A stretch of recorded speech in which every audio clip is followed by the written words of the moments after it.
এই যে এসআইয়ের নাম কাটা গেছে, তোরা কিছু করেছিস নাকি তোদের দল কিছু করেছে? আরে চাচা, তুমি জমি কি করে বিক্রি করবে? তোমার তো এসআই এর নামটা ডিলিট হয়ে গেছে। তোদের মতো নেতারা আজকে টিভিতে যা ভাষণ দিচ্ছে। দাদু, মাঠে তো ধান নাই, তাহলে আমরা কিসের জন্য এলাম মাঠে? চল না দাদু ভাই, গেলেই দেখতে পাবি।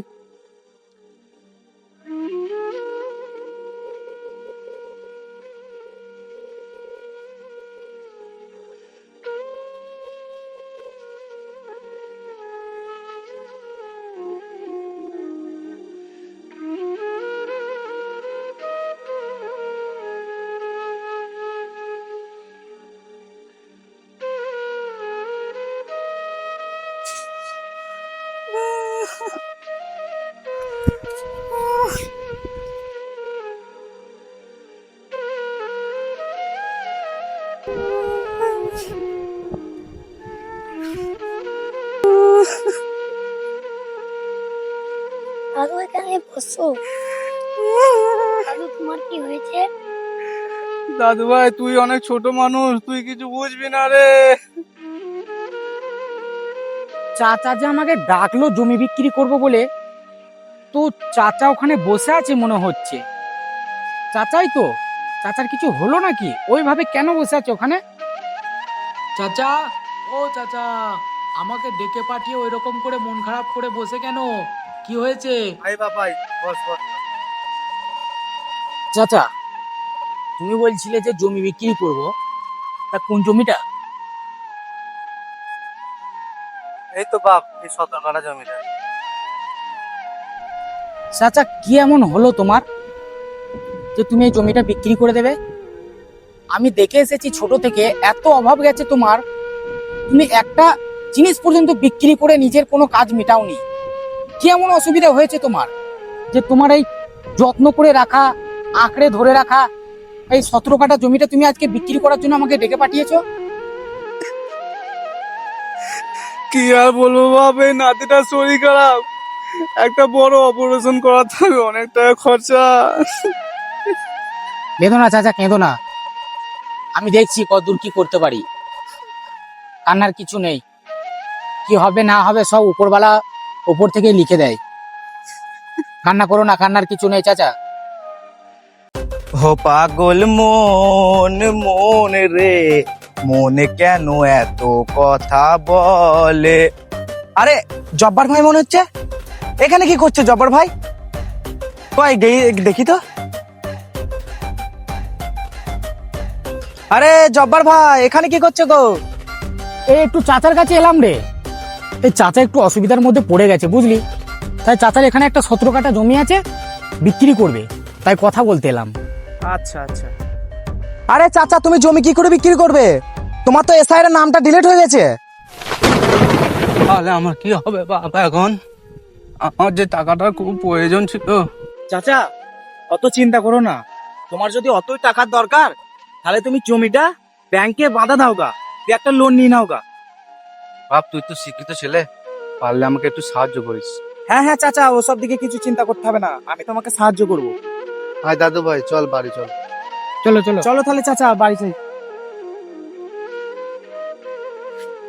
দাদু ভাই, যা তোর মাকে একটু ডেকে দে তো।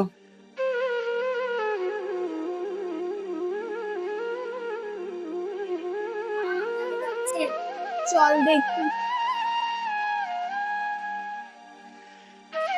বাবা, কাজ মিটে গেছে আপনার? না রে মা, জমি জায়গা বিক্রি হয়নি, ভোটার লিস্টে নামই ডিলিট হয়ে গেছে। জমি জায়গা কেউ কিনতে চাইছে না রে মা, কি হবে কি জানি। করে মা, আমার সমস্ত ডকুমেন্টস গুলো আমাকে দে, জেরক্স করে নিয়ে আসি, আর দেখি ব্যাংকে গিয়ে একটা লোনের ব্যবস্থা করি। আচ্ছা বাবা।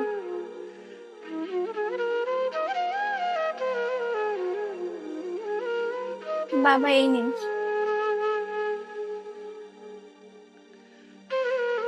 সব আছে তো মা? হ্যাঁ বাবা, সবই আছে। আসি মা, দাদু ভাই খেয়াল রাখিস জানো। এই তুই এদিকে আয়।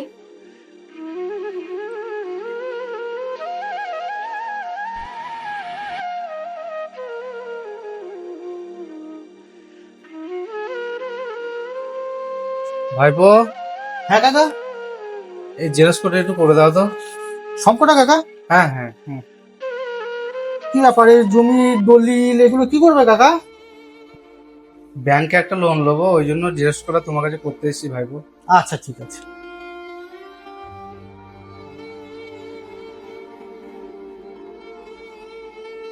কাকা, এসআইয়ের নাম এসছে না কাটা গেছে? তুমি যে লোন নেবে বলছো। না রে ভাইপো, আমার ভোটার লিস্টে নাম আসেনি, এবছরে ভোটটাও দিতে পারেনি, খুব চিন্তার বিষয়। কাকা, তুমি তো জানো যে আমার টাকা তোলা পড়া করি, এখানে আমি গ্রাহক সেবা কেন্দ্র আছে আমার।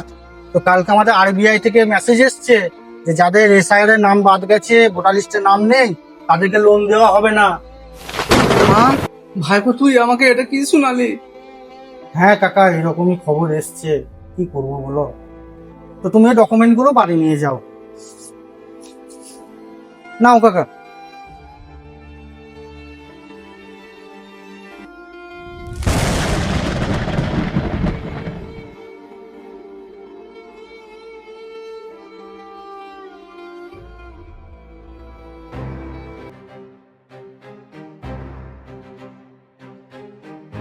দাদু, লোটা কম্পাউন্ড নিয়ে কোথায় যাচ্ছ? তোদের মতো নেতাদের জন্যই তো আজকের এই দেশের এই হাল।